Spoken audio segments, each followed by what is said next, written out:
Hello guys, तो स्वागत है आप सभी का पीएस एक्सप्लेन चैनल में। तो लास्ट एपिसोड में हमने देखा था यूमो सोच रही होती है टोनी हर एक एस्पेक्ट में परफेक्ट इंसान है, लेकिन वो सिर्फ मेरे फादर की कंडीशन की वजह से मुझसे मिलने के लिए आया है। फिर यूमो बोल रही होती है टोनी तुम्हारा जो हेलीकॉप्टर है वो मैं नहीं ले सकती, तुम्हें वो वापस लेना ही पड़ेगा। टोनी बोल रहा होता है हाँ मैं समझ रहा हूँ, लेकिन मैं तुम्हें पहले ही बता दूं कि तुम्हें उसकी जरूरत पड़ने वाली है। यूमो बोल रही होती है मैंने कहा ना कि मुझे वो नहीं चाहिए, अगर तुम मुझे हेलीकॉप्टर लेने के लिए इंसिस्ट करोगे तो हम दोस्त भी नहीं रहेंगे। टोनी बोल रहा होता है ठीक है फिर मैं सरेंडर कर रहा हूँ। वह तुम्हें पता है मैंने अभी एक चैरिटी फाउंडेशन खोली है। यूमो बोल रही होती है हाँ उसके बारे में तो सभी को पता है, तुम कोई भी काम करते तो वो न्यूज में छपी जाती है। तुमने 10 बिलियन की चैरिटी दी है पेशेंट को ठीक करने के लिए, वैसे इतने पैसे तो काफी है किसी भी टॉप क्वालिटी के हॉस्पिटल को खोलने के लिए। तुम अपने हॉस्पिटल के अंदर बहुत सारे क्रिटिकल पेशेंट्स का इलाज कर सकते हो, और तुम्हारे पास में ऐसे भी लोग आ सकते थे जो कि अपना इलाज करा तक नहीं सकते। अगर मैं तुम्हें सही बता दूं तुम्हारे हॉस्पिटल सियोल के लिए एक वरदान होगा, लेकिन इस चीज में एक बहुत ही बड़ी दिक्कत भी है। तुम्हारे हॉस्पिटल में जो ट्रीटमेंट है वो पूरी तरीके से फ्री होगी। इसी वजह से सिर्फ और सिर्फ सियोल से ही नहीं बल्कि आसपास की जगह से भी बहुत सारे ऐसे पेशेंट्स होंगे जो कि आने लग जाएंगे, और काफी सारे बंदे तो ऐसे भी होंगे जिन लोगों को फ्री ट्रीटमेंट की जरूरत नहीं है, फिर भी वो तुम्हारा फायदा उठाएंगे। ऐसे में तुम्हारे हॉस्पिटल में इतना रस लगेगा ना कि तुम सभी लोगों का इलाज नहीं कर पाओगे और तुम्हें बहुत सारे लोगों को वापस भेजना पड़ेगा, और यही स्टार्ट होगी तुम्हारे लिए सबसे बड़ी दिक्कत। वो सभी लोग तुम्हारे खिलाफ हो जाएंगे और तुम्हारे खिलाफ प्रोटेस्ट छेड़ देंगे। तुम्हें पब्लिक से बहुत ही खतरनाक बैकलैश झेलना पड़ेगा। इसी वजह से मैं तुमसे बोल रही हूँ कि तुम जितना आसान समझ रहे हो ना कि सब कुछ हो जाएगा, उतने आसान से सब कुछ नहीं होने वाला। मेरे फादर भी एक पॉलिटिशियन है और मैंने उनको हर एक वर्ड संभाल के बोलते हुए देखा है, क्योंकि हम लोग पब्लिक ओपिनियन का कुछ भी नहीं कर सकते। वो तुम्हारी एक गलती के पीछे तुम्हारी हजार अच्छी चीजों को भूल जाते हैं। टोनी बोल रहा होता है तुमने क्या कमाल की बात बोली है, मैं इन सारी चीजों के बारे में सोच तक नहीं रहा था और तुमने मुझे इतना कुछ बता दिया। मुझे स्टार्टिंग से ही पता था कि इस पोजीशन के लिए तुम सबसे बेस्ट रहोगी। यूमो में यहाँ पे बहुत ही बड़ी रीजन की वजह से आया था, मुझे तुम्हें चैरिटी फाउंडेशन का चेयरमैन बनाना है। तुम्हें पता है कि मेरे फाउंडेशन के अंदर बहुत सारे फंड्स रहेंगे, तो ऐसे में उन फंड्स को सही तरीके से संभालने के लिए मैं तुम्हारे ऊपर भरोसा कर सकता हूँ। शॉक्ड होते हुए यूमो सोच रही होती है आखिर ये क्या हो गया। स्टार्टिंग से लेके अभी तक मैं ये सोच रही थी कि मेरे फादर के कंडीशन का फायदा उठाने के लिए मुझे बुला रहा है, पर उल्टा इसने मुझे 10 बिलियन दे दिया और चेयरमैन की पोजीशन दे दी। इसको मेरे फादर की कंडीशन से कोई भी लेना देना नहीं है। टोनी बोल रहा होता है यूमो मुझे पता है कि तुम्हारे दिमाग में हजार चीज चल रही होगी, सबसे बड़ी ये चीज कि मैं तुम्हें 10 बिलियन के फंड को तुम्हें क्यों दे रहा हूँ। हम दोनों तो एक दूसरे को सही तरीके से जानते तक नहीं है, लेकिन इसका मेरे पास में बहुत ही सॉलिड रीजन है। 1 महीने पहले मैंने तुम्हें एक लग्जरी हेलीकॉप्टर गिफ्ट किया था, लेकिन तुमने उसको एक्सेप्ट नहीं करा। यहाँ तक कि हेलीकॉप्टर को देखने के बाद ही तुमने मुझे कॉल करके साफ साफ मना कर दिया कि तुम वो नहीं लेने वाली। ये शो करता है कि तुम्हारे पास में एक नोबल कैरेक्टर और इंटीग्रिटी है, तुम्हें किसी भी चीज को लेके कोई भी लालच नहीं है, और वैसे भी पहले तुम्हें पुलिस ऑफिसर रह चुकी हो। तुम्हारे पास में काफी कमाल का सेंस ऑफ जस्टिस है, और अब जबकि तुमने रिजाइन कर दिया तो तुम्हें एक नई जॉब मिल जानी चाहिए। मेरा तो यही मानना है कि एक चैरिटी चेयरमैन की पोजीशन तुम्हारे लिए बेस्ट रहेगी। और तुमने बोला ना कि मेरे ऊपर बैकलैश आएगा, इसका भी मेरे ऊपर कोई फर्क नहीं पड़ने वाला। मैं अपनी तरफ से पैसे दे रहा हूँ बीमार पेशेंट को ठीक करने के लिए, और जब तक उस पैसे से पेशेंट ठीक होते रहेंगे तब तक वो भले मुझे शुक्रिया बोले या गाली दे, मुझे कोई फर्क नहीं पड़ने वाला, क्योंकि मेरे दिल को पता होगा कि मैंने एक बहुत ही अच्छा काम किया है। और इसी बात के ऊपर हमेशा भरोसा कायम रखने के लिए मैं ये पोजीशन तुम्हें दे रहा हूँ, क्योंकि बाकी लोगों का पता नहीं कि वो पैसे को सही जगह पे यूज करेंगे कि नहीं करेंगे, पर तुम पक्का से सही जगह ही यूज करोगी। खुश होते हुए यूमो बोल रही होती है तो फिर क्या ये वो रीजन था जिसकी वजह तूने मुझे डिनर पे इन्वाइट करा है। टोनी बोल रहा होता है हाँ एग्जैक्टली यही वो रीजन था। यूमो सोच रही होती है टोनी ने मुझे हेलीकॉप्टर भेज के इवोल्यूट किया है, ये देख रहा था कि आखिर मेरा कैरेक्टर कितना नोबल है, पर ये यहाँ पे सब कुछ आम लोगों के लिए कर रहा है। सच में ये अपने पैसे को किसी भी ऐसे बंदे के हाथ में नहीं दे सकता जो कि उस पैसे को खुद के लिए यूज कर ले। टोनी की सोच यहाँ पे कितनी अच्छी थी, फिर भी मैं उसको कितना गलत समझ रही थी। आखिर मैं इतनी नैरो माइंडेड इंसान कब बन गई। हम दादा यूमो की अफेक्शन 10 पॉइंट से बढ़ गई होती है और उसकी करंट अफेक्शन होती है 90 पॉइंट्स। यूमो बोल रही होती है टोनी मुझे माफ कर दो, मैंने तुम्हें यहाँ पे मिसजज कर लिया है। टोनी बोल रहा होता है क्या मुझे मिसजज किया, लेकिन तुमने ऐसा कब करा। यूमो बोल रही होती है मैं मानती हूँ कि मैं पहले पुलिस ऑफिसर रह चुकी हूँ, लेकिन इससे मेरे पास कुछ ज्यादा पैसे नहीं आए और मेरे को पैसे को हैंडल करना नहीं आता, तो आगे इतने बड़े बड़े फंड्स को मैं हैंडल कैसे करूंगी। टोनी बोल रहा होता है तुम्हें इन पैसों को संभाल के थोड़ी ना रखना है, तुम्हें इन पैसों को खर्च करना है बस सही जगह पे। जब तक ये पैसे सही जगह पर जाते रहेंगे तब तक भले कितना ही खर्च क्यों ना हो जाए कोई फर्क नहीं पड़ने वाला। तुम्हें इन फंड्स को लेके और खर्चे को लेके कोई भी टेंशन करने की जरूरत नहीं है। मैंने इस कार्ड के अंदर 10 बिलियन डॉलर डलवा दिए हैं, तुम इसे रख सकती हो मोमो, बाद में मैं तुम्हें तुम्हारी टीम से ही मिलवा दूंगा जो कि तुम्हारे चैरिटी के वर्क के अंदर हेल्प किया करेंगे। यूमो सोच रही होती है टोनी मुझे 10 बिलियन डॉलर दे रहा है, लेकिन न ये कोई एग्रीमेंट साइन करवा रहा है, न इसने कोई लीगल प्रूफ रखे हैं। ये कार्ड में मुझे पैर डाल के ऐसे ही दे रहा है। क्या सच में टोनी मेरे ऊपर इतना भरोसा करता है? हम तथा यूमो की अफेक्शन एक पॉइंट से और बढ़ गई होती है। कार्ड को एक्सेप्ट करते हुए यूमो सोच रही होती है, आज मुझे समझ में आया क्या अगर कोई आपके ऊपर भरोसा करता है तो आपको कैसा फील होता है। हम तथा यूमो की अफेक्शन एक और पॉइंट से बढ़ गई होती है और उसकी करंट अफेक्शन होती है 92 पॉइंट्स। यूमो सोच रही होती है, वैसे अभी टोनी ने मुझे मोमो कह के पुकारा। वैसे टोनी मुझसे छोटा है, लेकिन ये मुझे मेरे निकनेम से पुकारा है और पता नहीं क्यों मुझे भी इसके मुंह से मोमो सुनने काफी अच्छा लग रहा है। वही टोनी सोच रहा होता है, इसे क्या हो गया, आखिर इतनी खुश क्यों हो रही है। सीन चेंज होता है, मैं हुडा यूनिवर्सिटी का सीन दिखाया जाता है। हम तथा टीचर बहन को जो कि बोल रहे होते आज तो काफी लेट हो गया है, मैंने निया को बच्चों को रिक्रूट करने के लिए छोड़ दिया था, पता नहीं उसने क्या किया होगा। मैं अभी उसको कॉल करके पूछता हूँ। कॉल करते हुए टीचर बहन बोल रहे होते, निया आखिर जो रिक्रूटमेंट की प्रोसेस थी वो कैसे चल रही है, कहीं कोई दिक्कत तो नहीं आई ना। निया बोल रही होती है, टीचर बहन जो रिक्रूटमेंट थी ना उसके अंदर हम लोगों को काफी कमाल की सक्सेस मिली है, पर यहाँ पे सिर्फ और सिर्फ एक ही दिक्कत है, मुझे पता नहीं था कि यहाँ पे क्या सैलरी फिक्स करनी है। मैंने एक लमसम अमाउंट तो दे दिया है, लेकिन सैलरी को आप फिक्स करेंगे। और हाँ, हमारी जो रिक्रूटमेंट की लोकेशन थी वो मैंने चेंज कर दिया है। वहाँ पे हमारी वजह से बाकी सारी कंपनीज को काफी सारी दिक्कतें आ रही थी, इसी वजह से अब मैं एक्टिविटी सेंटर में आ चुकी हूँ। अगर आपके पास में टाइम हो तो आप एक्टिविटी सेंटर में आकर सब कुछ देख लीजिए। टीचर बहन सोच रहे होते क्या एक्टिविटी सेंटर, आखिर निया ने लोकेशन क्यों चेंज कर दी। सच में जो यंग बच्चे होते हैं उनका हम कुछ भी नहीं कर सकते, उनका जो मन करता है वो वही करते हैं, उनको किसी भी काम को करने के पीछे रीजन नहीं चाहिए होता। निया ने भी ऐसे ही बिना बताए लोकेशन को चेंज कर दिया।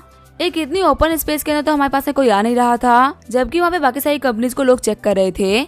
ऐसे में एक्टिविटी हॉल में आना जहाँ पे कोई ज्यादा तक नहीं है, ऐसे रिमोट एरिया में जाने का क्या ही मतलब। लेकिन जैसे ही वो एक्टिविटी सेंटर में आते वो काफी ज्यादा शॉर्ट हो जाते हैं। टीचर बहन बोल रहे होते हैं, आखिर इतने सारे लोग कहाँ से आ गए।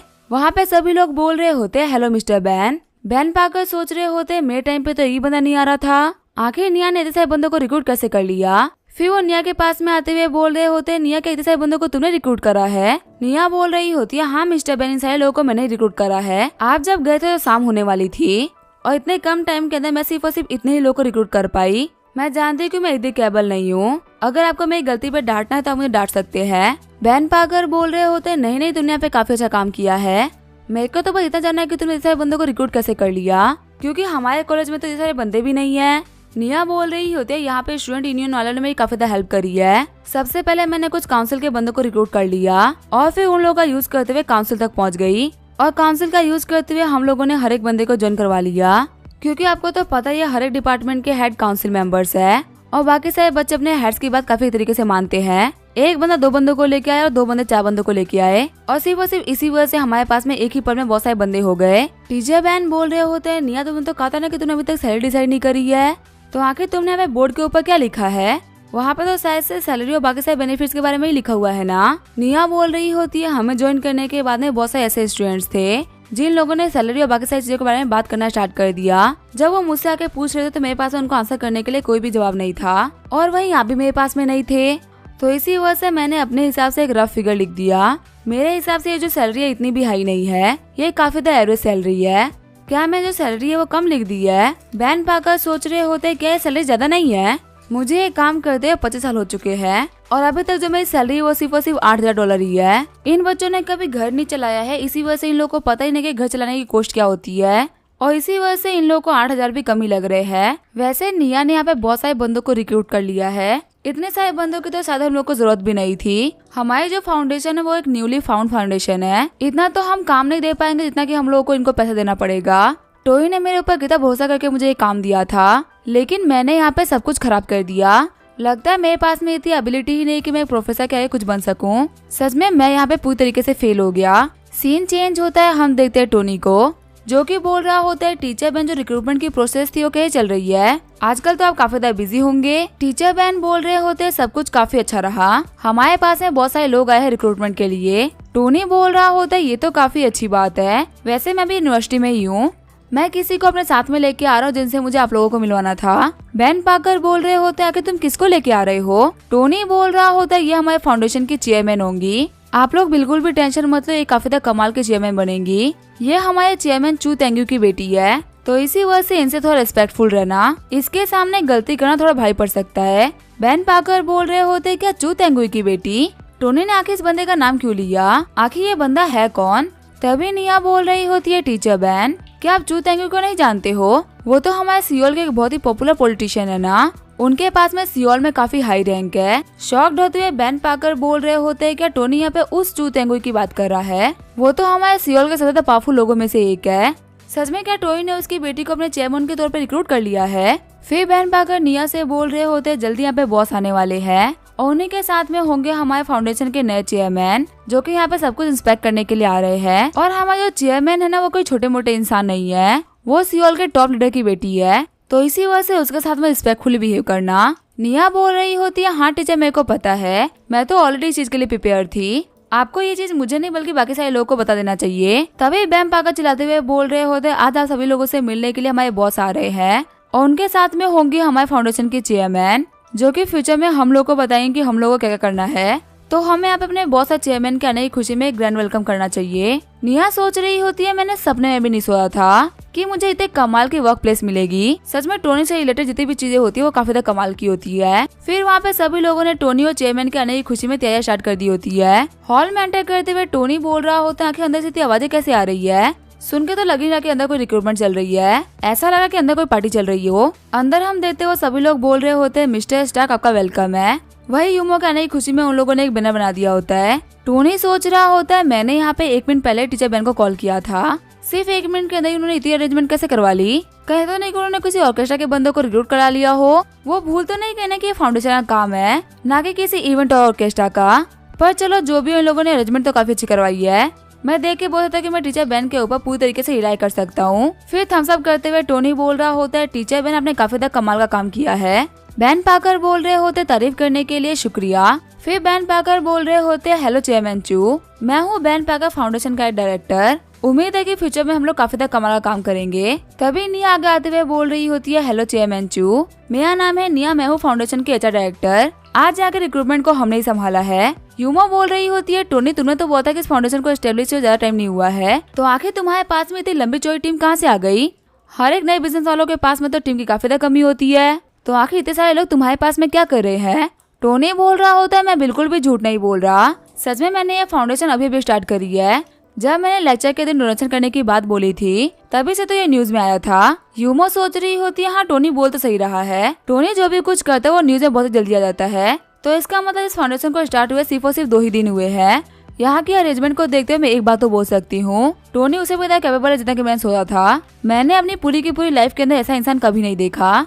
जब आप किसी बिजनेस की स्टार्टिंग करते हो तो आपके साथ में कोई भी नहीं जुड़ना चाहता। एक चला चलाया बिजनेस करना तो काफी आसान होता है, लेकिन एक बिजनेस स्टार्ट करना बहुत ही मुश्किल, और ज्यादा मुश्किल तो तब हो जाता है जब वो चैरिटेबल फाउंडेशन जैसा काम हो, क्योंकि लोगों को लगता है कि चैरिटेबल फाउंडेशन में सैलरी नहीं मिलेगी। लेकिन ऐसे में इतनी बड़ी टीम को खड़ा करना और एज ए डायरेक्टर और डायरेक्टर को भी हायर कर लेना बहुत ही बड़ी बात है। अगर टोनी चाहता तो ये पूरा काम मेरे ऊपर डाल सकता था, लेकिन इसने मेरे लिए सारी तैयारी करके रखी थी। फिर यूमा बोल रही होती है टोनी तुम्हारा शुक्रिया मेरे लिए सारा काम करने के लिए। टोनी बोल रहा होता है टीचर बेन आके हमारे पास फाउंडेशन के अंदर कितने सारे लोग काम कर रहे हैं। टीचर बेन बोल रहे होते हैं हमारे पास में टोटल 872 बंदे हैं।